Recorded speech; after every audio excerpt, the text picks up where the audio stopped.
tagapakinig and sa inyong mga kaibigan namin from the media. Welcome po sa ating weekly press con ng House. Thank you. For today's first question, may call on Kat Porbes from Radyo Pilipinas. Ay, good morning po, Kong Paulo. Hello. Kanina, sorry, dito po sa likod. Sorry po. Kanina po medyo napahapyawan na po no, na nagkita nga po ang House members with President Bongbong Marcos.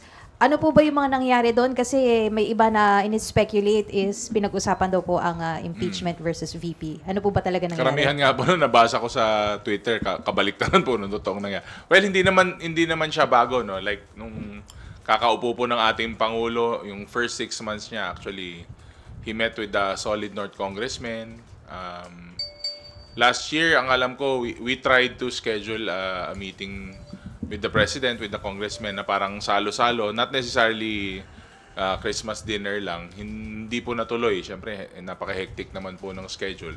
At napagbigyan po tayo ngayon. So basically, we arrived at around 6 p.m. in the evening. Tapos yung resolution po of support sa Presidente na binigay po ng majority of the members. Basically, dinner, saka present po yung resolution, konting kwentuhan, then about an hour, tapos kanya-kanyang uwi na po. Wala pong kahit anuman katotohanan yung mga lumabas o na-speculate o iniisip ng ibang tao. Karamihan po sobrang simpleng salo-salo lang at ang highlight po nung night, yung prinisinta po yung resolution of support ng House. And syempre, nagpasalamat po yung Pangulo na nakikita niya na buo po ang suporta ng House of Representatives sa kanya. Basically, yun po talaga yung nangyari. So, sir, kung hindi po napag-usapan dun sa dinner yung tungkol po sa impeachment kay VP Duterte, kayo na lang po yung tanungin ko, ano po ba yung opinion niyo po given na may pangalawang impeachment complaint na po na naihain? At meron din pong iba pang mga reaction. May isa po coming from a religious group po about Sabi ko nga po nung nakaraan na press con din, hindi po namin mapipigilan yung mga ganyan. Ang House tatanggapin po yung mga impeachment complaints kasi nga po, part po ng mandato namin yan, part po ng trabaho namin. At part din po ng trabaho namin na aksyonan po yung mga complaints na yan. Pero sabi ko nga po, on the side of the majority, talagang yung focus po namin is nandun pa rin po sa hearings. Although may mga naghain na po ng impeachment complaints mula Makabayan, saka sa other parties po, like yung sa Liberal Party, sa Akbayan.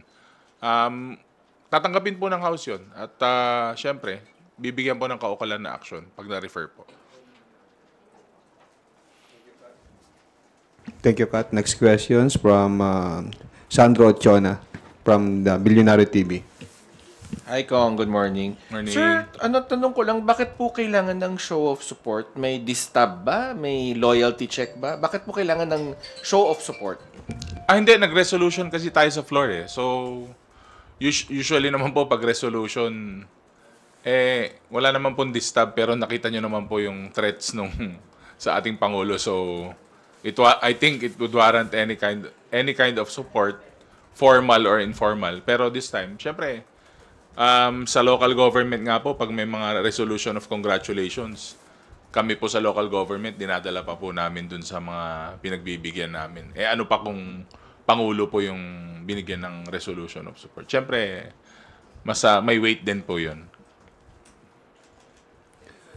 Thank you. Melalis Moras from PTV4. Hi, good morning po, Kong. Kung unahin ko lang, no, for the record, kasi isa sa yung mga tinututukan ng House media, yung mga hearing, meron po bang Quadcom meeting, special meeting, hearing, at may info rin ba tayo sa good government? Ano po bang, kailan po ba yung next hearings dito sa dalawang malaking mga committees na ito? Actually, ongoing ngayon, yung nagsuspend lang yung Quad, nasa People Center kami. Sabi ko, Chair, pwedeng pa-suspend kasi may press con ako. Hindi, joke lang. Hindi, lang kanina na nasuspend lang kasi may mga hinahabol pa. Pero medyo makapal po yung mga House bills po na pumasok sa ating Quad. Sabi ko nga po, parang medyo may blessing nga po na hindi po intense yung mga meetings for this week kasi ang dami pong ihahabol yung mga measures, yung mga i-amend po. As in, patong-patong na nga po since tuloy-tuloy po yung hearings. Minsan, hindi na nga po nadidistinguish yata ng tao kung nasa quad sila o nasa good gov. Pero definitely, tuloy po yung hearing sa quad. Pero, and the local government, we will leave it to the chair na lang po, yung mga chair, na, syempre, may pace din po silang hinahabol siguro. At sabi ko nga po, medyo nakapahinga ng konti kahit na ilang araw lang po, nakapag-attend kami ng sessions, nakapag-regular committee meetings kami. So, malamang may advisory naman yan. Imposibleng hindi naman kayo ang unang makaalam po, aside from the members. So, tuloy pa rin po yung sa quad kasi may mga kailangan pa po na issues na pakinggan, lalo po sa ating POGO, sa ating dangerous drugs. Sa local government naman po, sige, ganun rin po si chairman po, antayin po natin ang kumpas. Pero sa huli pong press conference, sabi ko nga po siguro mga more or less konti na lang po yung hearings for local government. Opo. Mas maikli na lang po. Sir, just to be clear, kasi it's a special meeting today at bakit po siya closed door? Ito po ba ay somehow nagpe-prepare na po ba ng committee report? Ano po yung pagkakaiba ng special meeting today sa mga usual public hearing? Marami po yung referrals eh. So, inallow din po yung hybrid sa may Zoom, kasama po yung Zoom saka actual. Pero mga kami kanina, we were about 6 members na nandun. Yun nga po, medyo makapal. So, and medyo under the weather po si Chair Ace. Nahihirapan po magsalita, nawalan po yung boses. So, kino-consolidate lang po yung mga patong-patong na House bills. Then, baka either this week or next week, meron pa po kaming isa before yung quad hearing na actual. Baka may isa pa po kami na meeting. Opo. Sir, dun lang sa sa good government kasi yun nga lumabas sa ulat ng PSA na walang Mary Grace Piatos sa kanilang database and may mga lawmakers din na nagsasuggest na submit din sa PSA at ipa-validate yung tama po ba? Nasa 4,000 names na acknowledgement receipt sa confidential funds ng DepEd at OVP. Ano pong masasabi nyo rito? And if you have information kung ano na yung usad ng communication natin sa PSA din? Siguro yung kay Aling Mary Grace Piatos kasi kailan nang lumabas yung official na statement ng PSA. Malamang ganun din yung mga iba kasi sobrang, 'di ba? Wala namang parang creativity nila is 10% lang, parang ganun. Parang wala masyadong So, hindi na tayo nagulat doon, no, sa Mary Grace Piatos. Sayang lang po yung pabuya, hindi na makukuha kasi nga po wala po talagang Mary Grace Piatos. So, inaasahan po natin na mga ibang pangalan, malamang ganun din po lalabas. Opo. Sir, meron, sulitin ko na po. Sir, meron din kasing, I think sa TV5 yata, na interview yung PSA at sinabi na rin na wala ding record ni Kokoy Villamin. May official report na po bang ipinasa kung may impormasyon lang po, may official report na po ba silang pinasa sa committee? Sa House? Wala pa. Pero inaantay po namin kasi definitely the committee, yung mga list po ng mga names na lumabas it's all over social media. So, si Kokoy na lang ang isa pang inaantay din. Pero, with the development nga po ni Mary Grace Piatos, malamang baka ganun din po yung resulta. Next hearing, sir, kasama yung PSA, i-elaborate po kaya nila ito? Well, oo, kasi data lang naman yan eh. Nasa system lang naman nila yan. Mas madali nilang malabas. And even actually, yung mga ibang kasama nyo sa media, they're doing their own research already. So, yung sa Mary Grace Piatos nga, 2 weeks ago or something, from my interview with Teleradyo, parang na-confirm na rin nila na on their own research, wala po talagang Mary Grace Piatos eh. So, opo. Antayin po natin. Para at least certified na kopya po yung ma-receive natin. Opo. Sir, sorry, last na lang po. Oo. Meron na naman kasing report yung latest Chinese aggression laban sa ating Coast Guard at Bureau of Fisheries and Aquatic Resources kung saan may Chinese vessels umano na nag-water cannon na naman. Actually, may mga videos ito sa Baho de Masinloc. Ano pong masasabi nyo rito?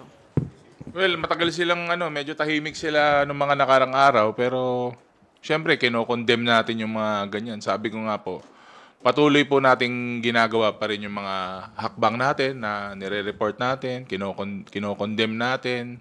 Patuloy pa rin yung mga military exercises natin sa ating mga borders. Kung ano po yung kailangan na isampa na policy o kailangan magtuloy-tuloy pa rin po yung mga kaso na isasampa natin, okay lang po, tuloy-tuloy po yan. But again, minsan parang may pattern, nakakapagtaka din minsan na parang may konting iringan sa kakaguluhan dito sa lupa, pero sa dagat meron din. Binubuli din ng mga nananakop yung ating mga Coast Guard saka yung mga mangingisda doon. So may pattern ba yan sa nangyayari dito sa political landscape natin o hindi connected or somehow it's still connected lalo kung may mga pro-China tayo na mga advocates saka mouthpiece. So ang hirap naman po mag-assume pero parang based po sa mga nakikita mo parang ganun na nga po yung dating eh. Parang may synchronization. So again, we still continue what we're doing. Andiyan naman po ang ating Navy, andiyan naman po ang ating Coast Guard at ating mga kasama na nagpo-protect sa ating borders. But again, I suggest na ituloy po natin kung ano yung ginagawa natin ngayon. Oh. Sir, sorry, last na talaga. Yung sa Mukhang nga eh. sa nabanggit niyo, sir, parang lumalabas, parang may nata-timing at parang may parang natatabunan para matabunan, ganun po ba yung ibig niyo sabihin? Ang hirap i-assume sa totoo lang, pero minsan ganun ang maiisip mo. Minsan pag binasa mo po yung mga comments sa social media, yung mga articles, parang ganun po patungo eh. Kasi syempre we have to look at the greater scheme of things na hindi lang naman po yata yung politika sa local lang may konting iringan. Meron din pong konting tension sa global scene, which is yung issues natin with China, yung pakikipag-joint exercises natin sa mga kapitbahay natin at saka sa US. So, hindi mo maiwasan na ganun po ang isipin din natin. Although, pangkaraniwang tao nga po, saka yung mga kaibigan natin sa local governments, ganun na po iniisip paano pa kaya pag nasa national scale ka na. Sana mali ako. Thank you po. Wala Akala na ko mas. meron pa. Thank you. Bibian Gulia from ABS-CBN. Good morning, Kong. Follow up lang dun sa huling question ni Mela. Ano po yung sinasabi ninyo na gustong tabunan possibly gustong tabunan nitong incident sa West Philippine Sea? Hindi po ako nagsabi nun. Wala akong sinabing tatabunan.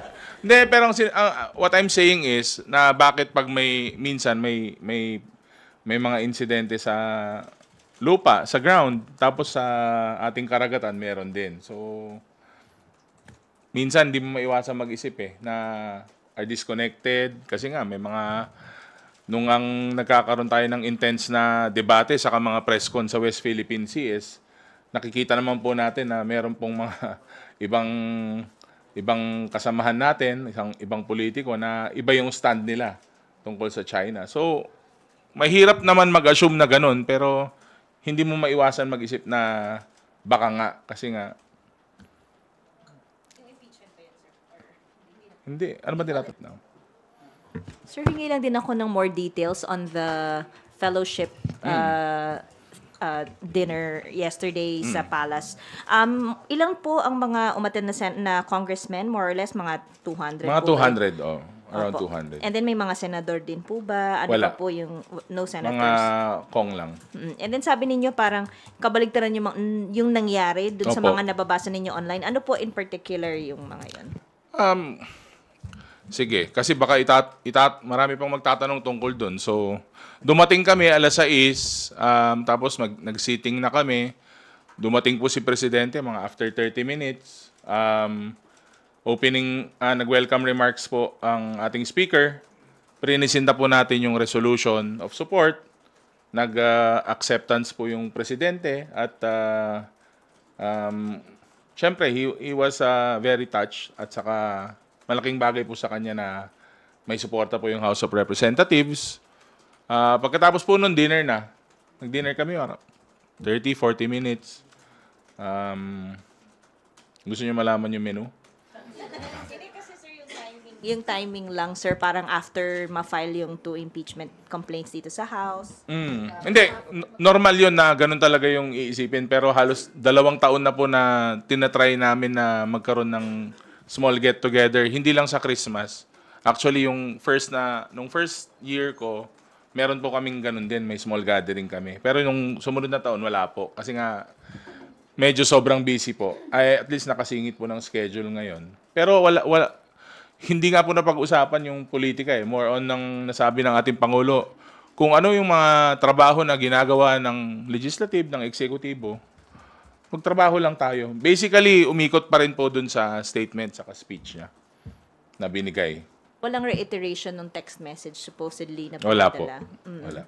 Okay, and then ano yung status na, sir, ng impeachment complaint so far? If you would know kung na-refer na po or na-i-transmit na sa Office of the Speaker and your thoughts on the impeachment complaints filed so far, betrayal of public trust, and dun sa impeachment complaint filed by the Makabayan Bloc, parang mostly based on the yung mga napag-usapan sa hearings ng House. Confidential funds. Yes, opo.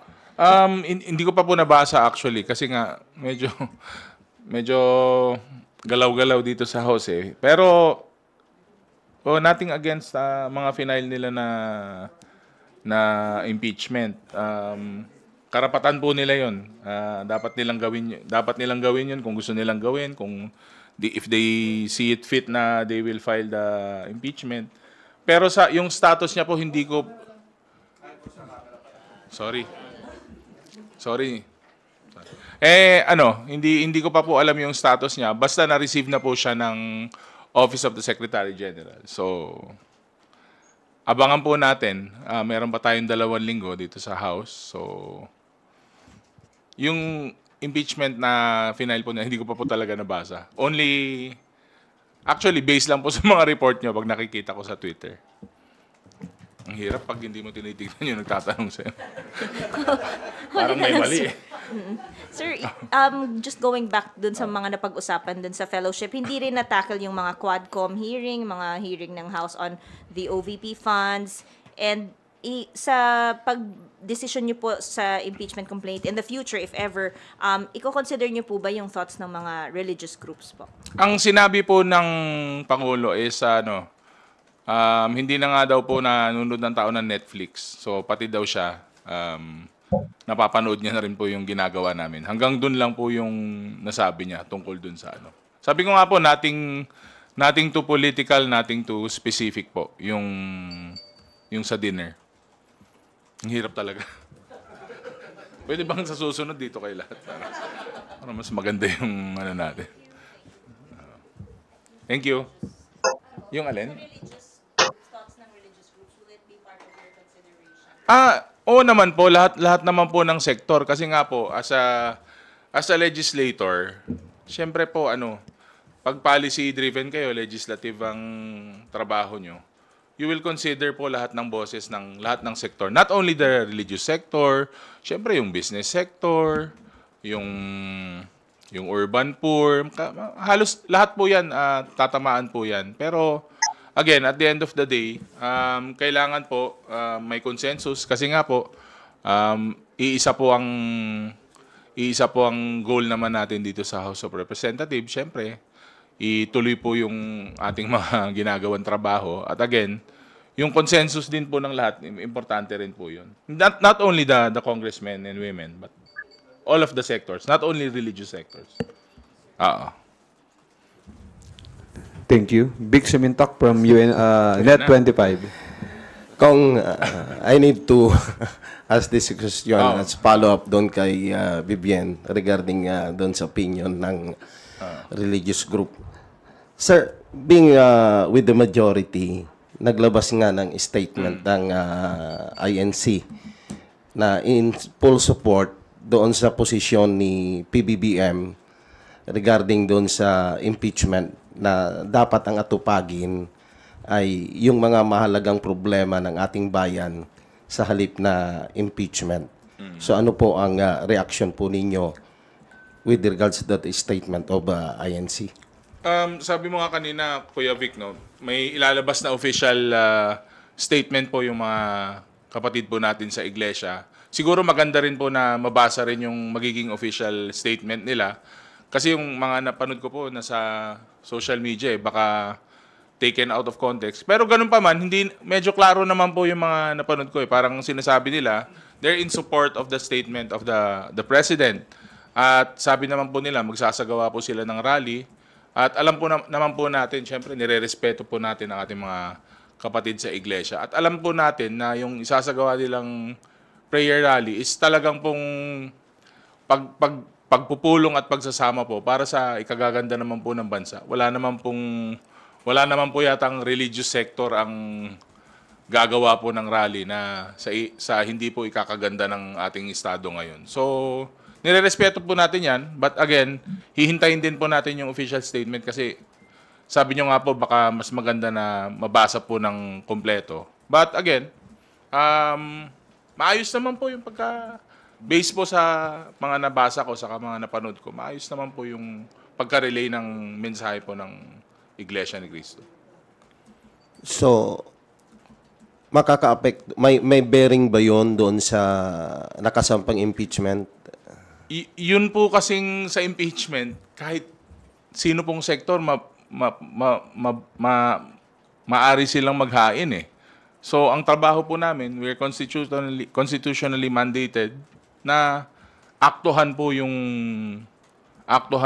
Lalo po pag na-refer na yun. Kasi pag hindi nyo po inaktuhan yun, parang hindi po namin ginawa yung trabaho namin. Pero yun nga po, may proseso pong pagdadaanan yan. Hindi naman po isang boto lang yan. Boto po ng buong House at ibabato po natin sa Senate. Then, depende po sa progress ng mga na-file na impeachment complaints. Okay, thank you. Thank you, Vic. Billy Vegas from Abante and Politico. You're recognized. Kung magandang tanghali po. Anong tangali? Hingi lang po ng reaction doon sa sinabi ni Senate President Cheese na doon sa mga kasama niya, ang appeal niya wag na mag-public statement regarding doon sa impeachment kasi daw sila yung magiging judge kung papasa sa House. Tama po 'yun. Actually, nakikiisa po tayo sa statement ni Senate President Cheese, no. Kasi wala naman pong judge na sasabihin niya na pabor siya o hindi pabor sa ganitong kaso. Kahit 10 judiciary kayo pumunta, wala pong judge na pupunta sa social media o sa live na o kaya man lang sa publication na sasabihin niya na hindi ako pabor sa ganito, hindi ako pabor sa impeachment, pabor ako sa impeachment. Wala pong gumagawa nun. So kaya nga po nagbigay po ng word of caution si Senate President. At tama naman po. Yun naman po dapat ang gawin na if ever it reaches the Senate. Hingi na lang din po ng reaction sa sinabi po ni VP Sara. Ang sabi po niya, ang Pasko ay panahon ng pagpapatawad, pagmamahal at pagbibigay, forgiving, giving, and loving. Lagi ko pong sinasabi na depende yan sa tao, pero dahil ako ay Vice President, kailangan ko sabihin na yan ang mensahe at ang diwa ng Pasko. Pero kung ako, hindi ako magpapatawad, sabi niya po. Siya po siguro yun. Pero kung ako nasa lugar niya, siguro, broad po kasi ang pagpapatawad. So, ang pinakauna ko pong gagawin, papatawarin ko muna yung sarili ko bago ako magpatawad ng ibang tao. Kasi pag napatawad mo na sarili mo sa mga pagkakasala mo o kung ano man nagawa mo masama, yan lang po yung panahon na makakapatawad ka na ng mga ibang tao. So, unahin po muna ang sarili para at least po makapatawad po tayo ng ibang tao. Merry Christmas. Thank you, Billy. Marian Enriquez from TV5. Go ahead with your questions, ma'am. Good morning, sir. Regarding lang po ulit dun sa Christmas dinner last night, kamusta po ba yung mood ng President? You mentioned na he was touched po, pero did you approach him? Were you able to talk to him? What did he say? Madami po kasi, pero inikutan naman po niya kami lahat. Nakapag shake hands naman po. Tapos, Ilocano kasi ako pag nagsasalita sa kanya. So, kinamusta ko lang siya, sabi niya. Okay naman daw siya. Siyempre, maraming trabaho. Saka medyo gabi na. So, baka pagod na siya from mula umagang pagtatrabaho hanggang ano. Pero ano naman, maganda po yung... He was in a very, feeling ko malaking bagay na yung may nabigay po sa kanyang resolution na ganun. Parang kahit sino naman pag may na-affirm na support or tulong sa'yo, di ba? Parang magaang po sa pakiramdam. And it showed during his, parang yung thank you speech niya. Okay naman. Maganda naman po. Sige, thank you, sir. I understand hindi nyo po natakal. You made it very clear na wala pong napag-usapan tungkol sa impeachment. So, ano po ba ibig sabihin nito, sir? Parang conscience vote na ba ito? Kanya-kanya na po kayo?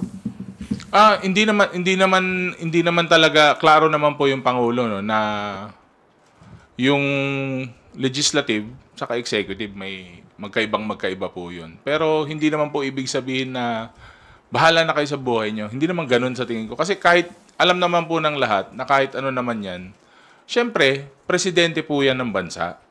Meron pa rin naman pong, mararamdaman po mo pa rin naman kung importante ba yung mga ganitong bagay sa kanya o hindi. Pero sinagot niya na po sa mga previous statements niya na yan na sabi nga po niya, tuloy-tuloy lang yung trabaho sa legislative, tuloy-tuloy lang yung trabaho sa executive. And sabi nga niya, it's just sabi niya? Storm in a teacup. So, para, again, to quote the president, parang hindi niya po binibigyan masyado ng weight yung part ng impeachment. So, again, kami po sa committee, sa Quadcom, tuloy-tuloy po yung trabaho namin until such time na we're ready to give the reports, yung findings. Doon po kami magbe-base. Very consistent naman po ako sa pagsagot. Since, ewan ko kung nakailang press con na ba tayo. Basta, yung mga sagot ko po sa mga press con po natin, ang goal po namin is yung dun sa committees. Then, pag nabigay po yung mga reports saka findings, then consensus, then we move forward from that. So, ganun pa rin.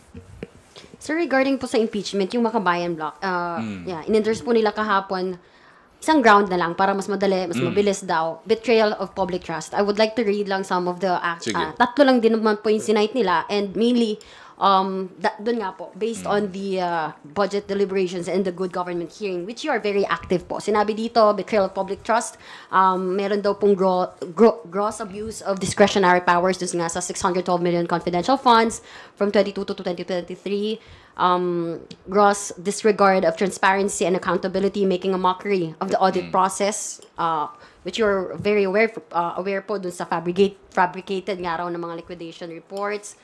And lastly, yun po, yung kanyang hindi or refusal to recognize po itong ating congressional oversight sa pagkandak nga po ng mga hearings. Kayo po, sir, personally, ano po yung inyong pagtingin dito? Do you support po ito pong kanilang mga arguments? Lalo na po, narinig nyo naman na rin po lahat ng mga lumabas po dito sa pagdinig. Do you support po ba itong kanilang mga tinutulak na sa impeachment? Yun po kasi yung mga grounds for impeachment. So talagang iikot ka po dun sa mga sinabi mo na grounds for impeachment nila. Dun, hindi ka naman po makakapag-file kung wala sa isa dun sa mga nasabi mo. So, again, I haven't read it. Pero syempre, again, I'm a member of the majority. So, wala pa naman pong moves ang majority. Wala pa naman po na pag-uusapan ng majority. So, I will support kung ano man po ang decision ng majority. But, hindi naman po natin sinasantabi yung ginagawa nila. Kasi karapatan po nila yan. So, sila po yung nag-file nun. Sila po yung nagsusuportahan for them. Yung mga grupo nila.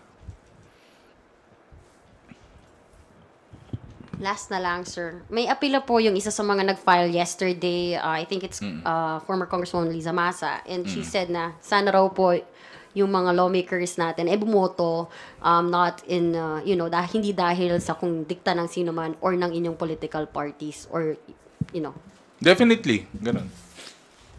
Ganun naman po kami bumoto dito.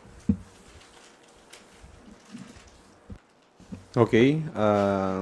For today's last question, phone in from Kenneth Basilio of Business World. Sir, as Deputy Majority Leader, what is the majority's stance on the impeachment complaints? Have there been any lobbying efforts to either support or dismiss the complaints? Wala pa po. Wala pa pong kahit ano. Talagang sabi ko nga po, we've been very focused with the hearings. Yun pa rin po ang goal doon pa rin po yung thread ng focus namin sa majority. Sabi ko nga po, marami pong lumabas na mga impeachable na bagay during the hearings, pero hindi pa po namin napag-uusapan as a group and as the majority hanggang ngayon. So, never pa po namin napag-usapan. Thank you, sir. Parting words before we conclude this press conference.